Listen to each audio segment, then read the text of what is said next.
जय श्री राधे दोस्तों, केपी की वाणी चैनल में आपका स्वागत है। माता रानी का आशीर्वाद पाने हेतु कमेंट में जय माता दी अवश्य लिखे। वहीं अगर आप महाकाल के भक्त हैं तो कमेंट में हर हर महादेव अवश्य लिखे। यकीन जानिए, माता रानी संग महादेव की कृपा आप पर और आपके पूरे परिवार पर अवश्य बरसेंगी और आप परिवार स्वस्थ एवं सुखी रहेंगे। साथ ही आपकी सभी मनोकामनाएं माता रानी कृपा से अवश्य ही पूर्ण हो जाएगी। दोस्तों, आज की वीडियो में आपको मेष राशि के जातकों के साल 2026 में और साल 2027 में किस प्रकार से विवाह के योग हैं इसकी जानकारी दूंगा और यह जानकारी आपको ग्रह राशि परिवर्तन के आधार पर दूंगा। इसमें मेष राशि के जातकों की संपूर्ण जानकारी देने की कोशिश करूंगा। अगर जानकारी देने में अपने अनुज यानी मुझसे कोई त्रुटि या गलती रह जाती तो कृपया मुझे क्षमा कर दीजिएगा। मेरी कोशिश आपको सत्य और सही जानकारी देने की रहती है। तो आइए इस वीडियो में आगे बढ़ते हैं। तो उससे पहले मैं आपको या नए व्यूवर्स को मैं बता दूं कि अगर आप केपी की वाणी से संपर्क कर अपने विवाह संबंध की जानकारी प्राप्त करना चाहते हैं, विवाह की कुंडली बनवाना चाहते हैं, विवाह कब होगी, शादी कब होगी, कहाँ होगी, कैसे होगी, किससे होगी, किस दिशा में होगी, कितनी दूरी पर होगी, किस नाम से होगी, किस राशि से करनी चाहिए, जीवन साथी का रंग, रूप, स्वरूप, स्वभाव और उनका करियर कैसा होगा, आपका करियर कैसा होगा, अगर आप प्रेम प्रसंग में प्रेम विवाह करना चाहते हैं, माता पिता की सहमति मिलेगी, पार्टनर की सहमति मिलेगी, पार्टनर के माता पिता की सहमति मिलेगी, कितनी संतान होंगी, कुंडली में किस प्रकार के दोष लगे हैं, कुंडली में कौन से राजयोग लगे हैं, महादशा कौन सी चल रही है, प्रथम भाव से लेकर द्वादश भाव में ग्रहों की स्थिति क्या है, नक्षत्र के अनुसार किस नक्षत्र में आपका जन्म हुआ उससे आपके जीवन पर क्या क्या प्रभाव पड़ेगा, आपकी सेहत कैसी रहेगी। तो ये सभी प्रकार की जो जानकारी है आपको केपी की वाणी के माध्यम से मिल जाएगी। आप चाहे मौखिक या लिखित किसी भी माध्यम का चयन कर आप जानकारी प्राप्त कर सकते हैं और इसके लिए मामूली शुल्क ली जाती है जिसे आप मेहनताना समझ सकते हैं। हमारा संपर्क नंबर डिस्क्रिप्शन बॉक्स में भी दिए गए हैं और मैं दोहरा भी देता हूं 8521835670 8521835670। तो इस नंबर पर आप फोन कॉल्स के जरिए, व्हाट्सएप के जरिए संपर्क कर सकते हैं। आइए अब वीडियो में आगे बढ़ते हैं। तो सबसे पहले मैं आपको बताऊं कि मेष राशि के जो जातक हैं वर्तमान समय में मेष राशि के जातक 7.5 से पीड़ित है। मेष राशि के जातकों का नाम अक्षर ALE से होता है। तो मेष राशि के जो भी जातक हैं उनका नाम अक्षर जैसे मैंने आपको बताया AL और E से होता है।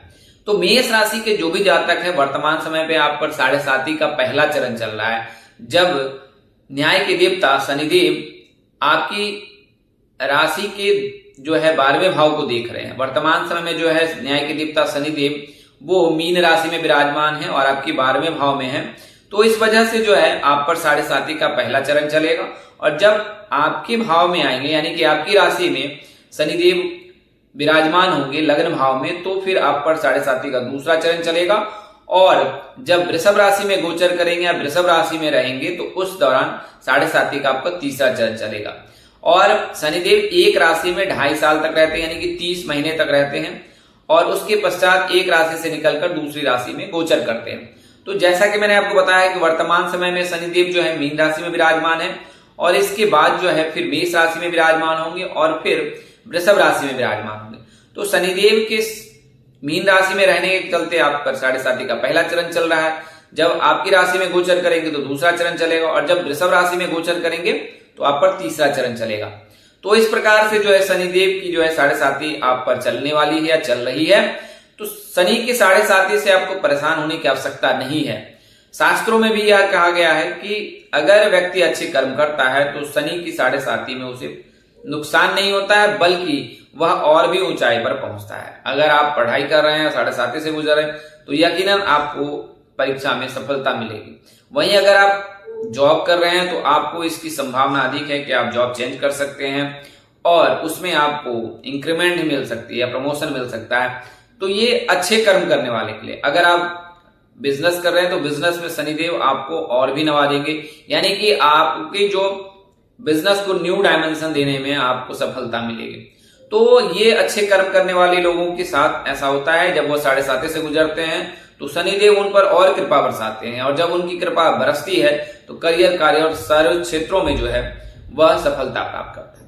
अब बात करते हैं बुरे कर्म करने वाले। अगर आपने पूर्व में कोई गलत कार्य किया है तो उसका परिणाम भी आपको शनिदेव अवश्य दंड के रूप में देते हैं। तो इसके लिए जो है हमेशा ज्योतिष सलाह देते हैं कि अच्छे कर्म कीजिए, सत्कर्म कीजिए, सत्मार्ग पर रहिए। और अगर आप सत्य मार्ग पर रहकर कार्य करते हैं, धर्म कर्म करते हैं, तो यकीनन आपको जीवन में कभी कोई परेशानी नहीं आती है। अगर कोई परेशानी आती भी है तो वो टल जाती है महादेव की कृपा से, भगवान श्री कृष्ण की कृपा से। शनिदेव के जो आराध्य हैं वो भगवान शिव हैं और भगवान कृष्ण हैं। तो जब आप इनके शरण चरण में रहते हैं तो शनिदेव की विशेष कृपा आप पर बरसती है। तो आपके जो राशि स्वामी हैं वो मंगल देव हैं और आराध्य जो है हनुमान जी हैं। आप अग्नि तत्व के जातक होते हैं तो थोड़े से उग्र होते हैं, गुस्सैल होते हैं, बहुत जल्द आपको गुस्सा आ जाता है और आप अपने गुस्से को कभी कंट्रोल भी नहीं कर पाते। कई बार ऐसा देखा जाता है, इसके चलते आप हिंसक भी हो जाते हैं। तो मेष राशि के जो भी जातक होते हैं, हालांकि ये बड़े ही दयावान होते हैं, बड़े ही कृपावान होते हैं और बहुत ही दिल के अच्छे होते हैं, नेक होते हैं, ईमानदारी की राह पर चलने वाले होते हैं और किसी के साथ बुरा नहीं देखना चाहते हैं। तो मेष राशि के जातक में ये सारे गुण पाए जाते हैं।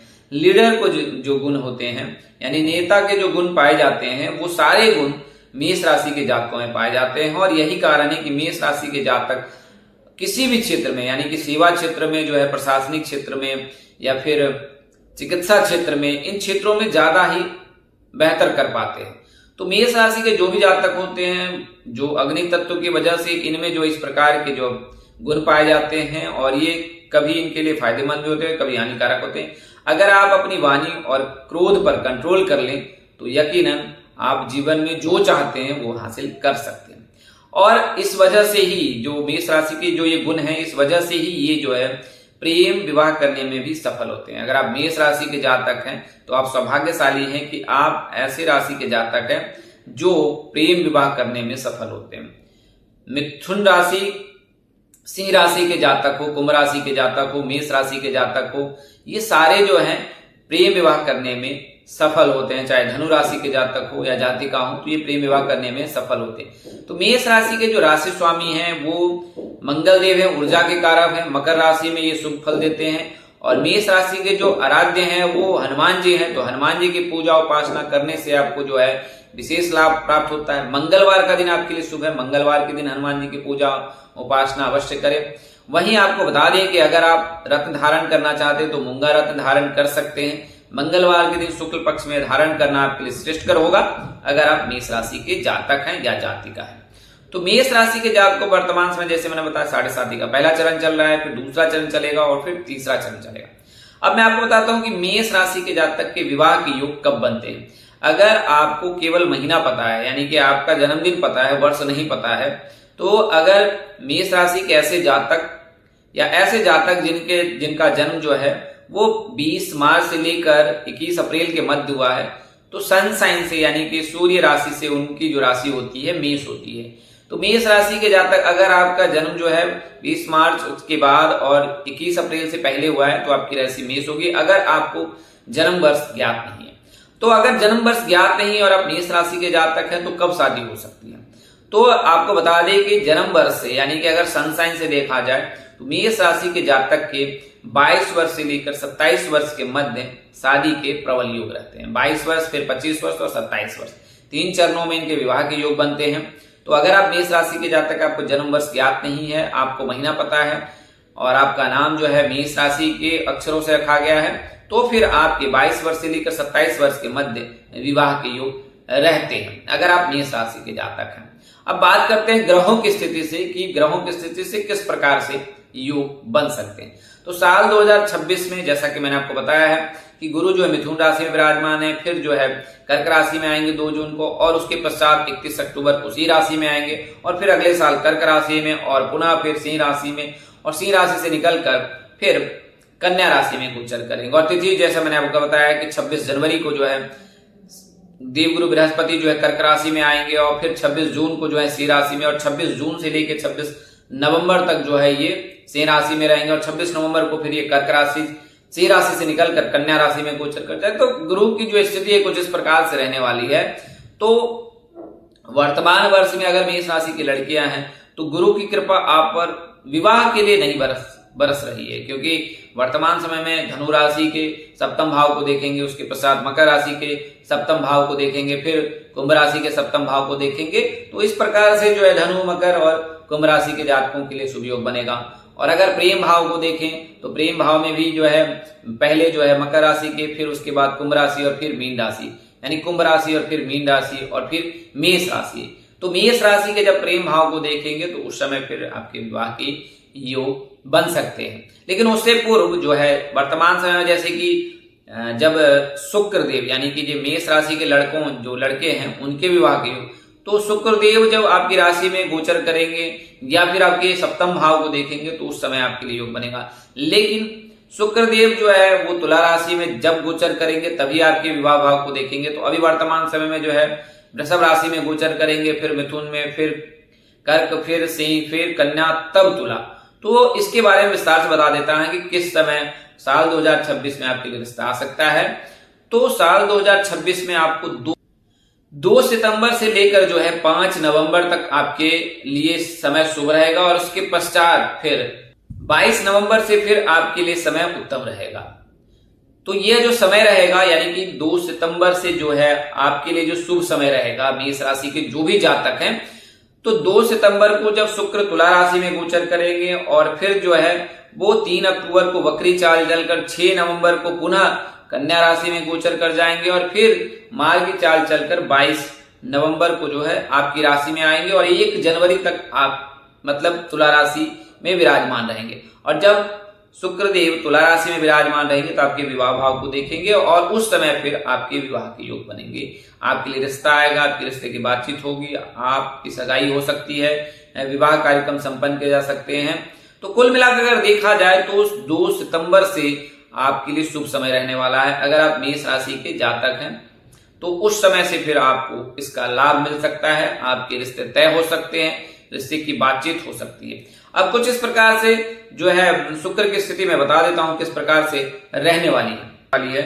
शुक्र जो है 2 सितंबर को 1:44 पर जो है वो तुला राशि में गोचर करेंगे, 1:44 दोपहर में, और फिर 11 सितंबर को स्वाति नक्षत्र में गोचर करेंगे और 3 अक्टूबर को ये फिर वक्री चाल चलने लगेंगे, मार्गी से फिर वक्री चाल चलने लगेंगे, और 24 अक्टूबर को जो है ये चित्रा नक्षत्र में गोचर करेंगे, और चित्रा नक्षत्र में गोचर करके बाद वक्री चाल चलकर जो है ये कन्या राशि में 6 नवंबर को गोचर कर जाएंगे, और 6 नवंबर के पश्चात जो है ये पुनः 22 नवंबर को जो है फिर से तुला राशि में गोचर करेंगे, और 5 दिसंबर को जो है स्वाति नक्षत्र में, और फिर 11 दिसंबर को जो है 5 दिसंबर को ये गोचर करेंगे स्वाति नक्षत्र में, और फिर 22 दिसंबर को ये फिर विशाखा नक्षत्र में गोचर करेंगे, और फिर 1 जनवरी को जो है ये तुला राशि से निकलकर जो है गोचर कर जाएंगे वृश्चिक राशि में। तो 2 सितंबर से लेकर 1 जनवरी का जो समय रहने वाला है तुला राशि के जातकों के लिए वो उत्तम रहने वाला है। उस दौरान आपके विवाह, सगाई, रिश्ते तय होने के, सगाई होने के, शादी होने के प्रबल योग है। तो कुल मिलाकर अगर देखा जाए तो नवंबर का, दिसंबर का महीना आपके लिए बेहद शुभ रहने वाला है। अगर आप मेष राशि के जातक हैं तो 7.5 के दौरान भी आपके विवाह के योग वर्ष के अंत में बन रहे हैं और 100% बन रहे हैं। ऐसे जातक जो पंजाब और उसके आसपास के क्षेत्रों के हैं उनके नवरात्रि के दौरान भी ए नाम के जो भी जातक हैं उनके विवाह के योग हैं। तो यह तो जानकारी मैंने आपको साल 2026 में मेष राशि के जातकों को किस प्रकार से विवाह के योग बन रहे हैं वह दी है मैंने। अब मैं आपको इनकी दिशा दूरी वगैरह बता देता हूं। तो मेष राशि के जो जातक हैं उनके लिए जो दक्षिण दिशा वो अनुकूल होता है। विवाह के लिए भी यह दिशा अनुकूल ही माना जाता है। वहीं दक्षिण और पश्चिम 2 दिशा है मेष राशि के जातक के लिए जो अनुकूल है विवाह के लिए। और अगर विवाह भाव में अन्य राशि के आधार पर भी इसकी गणना की जाती है तो उसके आधार पर भी इसमें मामूली बदलाव हो सकता है। पर ये 2 दिशा जो है वो ध्रुव सकते हैं कि इन 2 दिशाओं में मेष राशि के जातक के विवाह के योग बनते हैं। अब बात करते हैं नाम अक्षर की। तो मेष राशि के जो भी जातक हैं उनके जो विवाह के योग है वो पी नाम के जातक, आर नाम के जातक, एम नाम के जातक के साथ, यानी PRM। कन्या राशि के जातक, तुला राशि के जातक, सिंह राशि के जातक के साथ विवाह के योग इनके बनते हैं। हालांकि मीन राशि के जातक के साथ अगर आप विवाह करते हैं तो आपका वैवाहिक जीवन सुखमय रहता है, क्योंकि उससे पहले आप अपनी कुंडली मिलान अवश्य करा लें और यह जानकारी ज्ञात कर लें कि कुंडली मिलान से आपका वैवाहिक जीवन कैसा रहने वाला है विवाह का। अगर कुंडली मिलान कराते हैं उसमें किसी प्रकार का कोई दोष लगता है तो फिर आपको वैवाहिक जीवन बहुत ही कष्टमय रहता है। तो इसके लिए जो है विवाह से पूर्व अपनी कुंडली मिलान अवश्य करा ले। अब बात करते हैं कि मेष राशि के जातकों के लिए क्या उत्तम रहता है। तो मेष राशि के जो जातक होते हैं उनमें सूर्य, मेष राशि में सूर्य उच्च के होते हैं। सूर्य जो है पिता के कारक है, आत्मा के कारक है, करियर के कारक माने जाते हैं। तो आपके लिए जॉब करना बहुत उत्तम होता है। और मेष राशि के, चूंकि मैंने बताया था कि वो अग्नि तत्व के जातक होते हैं, तो निर्भीक होते हैं, लीडर होते हैं, साहसी होते हैं और इनमें लीडरशिप वाले गुण ज्यादा पाए जाते हैं। तो ये सेवा एडमिनिस्ट्रेशन सेक्टर में अगर आप ट्राई करें तो ज्यादा उत्तम रहेगा। यानी प्रशासनिक क्षेत्र में अगर आप सरकारी नौकरी की तलाश में है तो प्रशासनिक क्षेत्र में अगर आप ट्राई करें तो आपको शीघ्र सफलता मिलेगी। चिकित्सा क्षेत्र में भी आप जो यानी कि मेडिकल क्षेत्र में भी जो है आप अपने करियर को आजमा सकते हैं या आजमा सकती हैं। इसमें भी आपको शीघ्र सफलता मिलने की संभावना रहती है अगर आप मेष राशि की जातिका है या जातक है। वहीं आपको बताएं कि शीघ्र विवाह के लिए क्या करना चाहिए। तो जो शीघ्र विवाह के लिए अगर आप मेष राशि के लड़के हैं तो आपको जो है हनुमान जी की पूजा करनी चाहिए। हनुमान जी को हर मंगलवार के दिन जो है हनुमान मंदिर जाए, स्नान ध्यान करने के बाद लाल रंग वस्त्र धारण कर हनुमान मंदिर जाए और वहां पर जो है हनुमान जी के दर्शन करें, हनुमान चालीसा का पाठ करें। संकट कटे मिटे सब पीरा जो सुमिरे हनुमत बलबीरा। यानी कि अगर आप भगवान हनुमान की जो है आराधना करते हो तो सभी प्रकार के संकट दूर हो जाते हैं। तो आप हनुमान जी के शरण चरण में रहें, उन्हें जो है हर मंगलवार के दिन एक चुटकी कुमकुम जो है अर्पित करें और हनुमान चालीसा का पाठ करें। आपकी सब मनोकामना पूर्ण होगी। अगर आप सरकारी नौकरी की तलाश में हैं तो आपको मंगलवार के दिन जो है व्रत रख सकते हैं। इससे कुंडली में मंगल भी मजबूत होता है। अगर मंगल दोष लगा है तो उसका भी प्रभाव कम हो जाता है और इससे जो है करियर कारोबार को नया डायमेंशन मिलता है अगर आप मंगलवार के दिन चीजों का ध्यान दें। अगर आप लड़की हैं मंगलवार के दिन तो हनुमान चालीसा का पाठ आप कर सकती हैं, लेकिन उन्हें जो है स्पर्श ना करें और मंगलवार के दिन का व्रत अवश्य रखें। तो इससे जो आपको है शीघ्र विवाह के भी योग बनते हैं। मंगल दोष लगा है तो उसका प्रभाव भी कम होता है और विवाह उपरांत पुत्र रत्न प्राप्ति के प्रबल योग बनते हैं। यानी कि अगर आप मंगलवार का व्रत रखते हैं, गुरुवार का व्रत रखते हैं तो इससे पुत्र प्राप्ति के प्रबल योग बनते हैं। तो यह तो जानकारी मैंने आपको मेष राशि के जातकों के दी है कि किस प्रकार से साल 2026 में मेष राशि के जातक के विवाह के योग बन रहे हैं। और यह विवाह के जो योग हैं वो सितंबर से लेकर दिसंबर तक है और 1 जनवरी से फिर जब वृश्चिक राशि में गोचर करेंगे शुक्र, उस समय से फिर तुला राशि के जातकों को शुक्र के जो है यानी कि गुरु के जो है सिंह राशि में गोचर करने तक इंतजार करना पड़ सकता है। तो दोस्तों इस वीडियो में मैंने आपको मेष राशि के जातकों की जानकारी दी है कि साल 2026 में किस प्रकार से योग बन रहे हैं और साल 2027 में किस प्रकार से योग बन रहे हैं। आज की जानकारी आपको कैसे की लगी, लाइक कमेंट शेयर कर हमें अवश्य बताएं। अगर आप मेरे चैनल पर पहली बार विजिट करें तो चैनल को सब्सक्राइब कर लें, साथ ही बेल आइकन को प्रेस करना ना भूलें। आज के लिए इतना ही, अगली वीडियो में फिर मिलेंगे। तब तक के लिए मुझे इजाजत दी। आप जहां रहें मस्त रहें, स्वस्थ रहें, व्यस्त रहें। माता रानी का असीम कृपा पर बरसती रहे। परम पिता परमेश्वर आपको सद्बुद्धि, सद्मार्ग और आगे बढ़ने की शक्ति दे। नमस्कार, जय श्री दोस्तों, जय श्री कृष्णा, जय माता दी, जय वाहेगुरु, हर हर महादेव।